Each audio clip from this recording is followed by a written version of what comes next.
गुजरात की तपती धूप में रेगिस्तानी मैदानों से एक घोड़ा व्यापारी महाराणा प्रताप के दरबार में आया। उसके पास 3 अनोखी काठियावाड़ी नस्ल के घोड़े थे, जिनके नाम चेत, त्राटक और अटक थे। व्यापारी ने गर्व से कहा, महाराज, ये घोड़े वफादारी और ताकत में अद्वितीय हैं। आपके जैसे वीर राजा के लिए ये अनमोल साथी बन सकते हैं। महाराणा प्रताप ने मुस्कुराते हुए कहा, ये तो तब मानूंगा जब इनकी बहादुरी और वफादारी खुद अपनी आंखों से देख लो। व्यापारी ने मुस्कुराते हुए अट को आगे लाया और उसके पैरों को मोटी रस्सियों से बांध दिया। फिर कुछ दूर जाकर उसने तेज डरावनी आवाज निकाली। आवाज सुनते ही अटक के चेहरे पर जैसे ज्वाला उठी। उसने पूरी ताकत से रस्सियां तोड़ने की कोशिश की, लेकिन रस्सियां इतनी मजबूत थीं कि टूटने के बजाय उसके पैर ही अलग हो गए। इसके बावजूद अटक ने अपने मालिक तक पहुंचने के लिए तब तक संघर्ष किया जब तक उसकी आंखें हमेशा के लिए बंद नहीं हो गई। इस अद्वितीय साहस को देखकर महाराणा प्रताप स्तब्ध रह गए।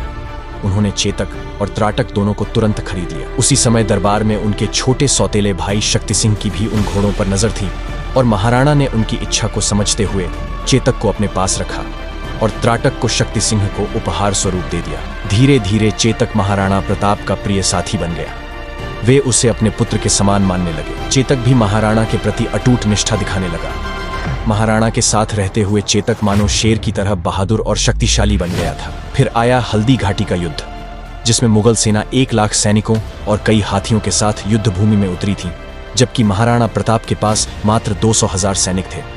महाराणा इस युद्ध में चेतक के माथे पर हाथी की नकली सूंड बांध दी थी, ताकि मुगल सेना के हाथियों को यह भ्रम हो कि चेतक भी उनका एक छोटा साथी है, जिससे वह उन पर हमला न करे। युद्ध के दौरान मुगल सेना इस भ्रम में पड़ गई कि चेतक एक हाथी है।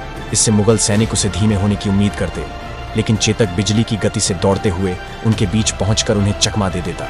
इस युद्ध ने चेतक को इतिहास के पन्नों में अमर बना दिया। तभी महाराणा ने उसकी लगाम खींचते हुए कहा, चेतक, आज हमें मानसिंह तक पहुंचना है। चेतक ने महाराणा के शब्दों को सुनते ही हवा से बातें करना शुरू कर दी। जैसे ही चेतक मुगल सेना की कतारों को चीरते हुए महाराणा को मानसिंह के पास पहुंचा, उसने अपने पिछले पैरों पर खड़ा होकर अगले दोनों पैर मानसिंह के हाथी पर टिका दिए। जिसके बाद महाराणा ने पूरी ताकत से भाला उठाया और मानसिंह की ओर निशाना साधा। लेकिन ठीक उसी समय मानसिंह हाथी के हदे में छिपकर बच निकला, परंतु उसका महावत मारा गया। इस दौरान मानसिंह के हाथी की सूंड में बंधी तलवार से चेतक का एक पैर बुरी तरह कट गया। चेतक की चोट से मुगल सेना को महाराणा को घेरने का अवसर मिल गया। महाराणा भी बुरी तरह घायल हो चुके थे और उनकी स्थिति गंभीर हो रही थी। तभी यह देख झाला मन्ना, जो महाराणा से मिलते जुलते थे, उनके पास आए और कहा, महाराणा, मेवाड़ को आपकी जरूरत है। आप सुरक्षित चले जाएं ताकि ये युद्ध आगे जारी रह सके।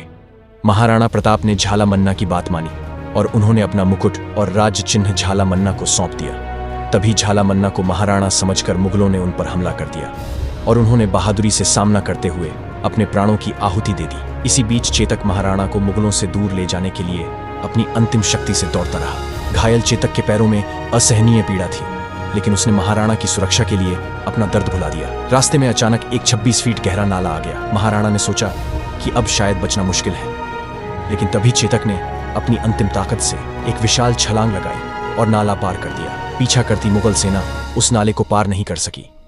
दूसरी ओर पहुंचते ही चेतक दर्द में टूटकर गिर पड़ा और महाराणा की गोद में अपनी आखिरी सांस ली। चेतक की इस बलिदान ने महाराणा को मुगलों से सुरक्षित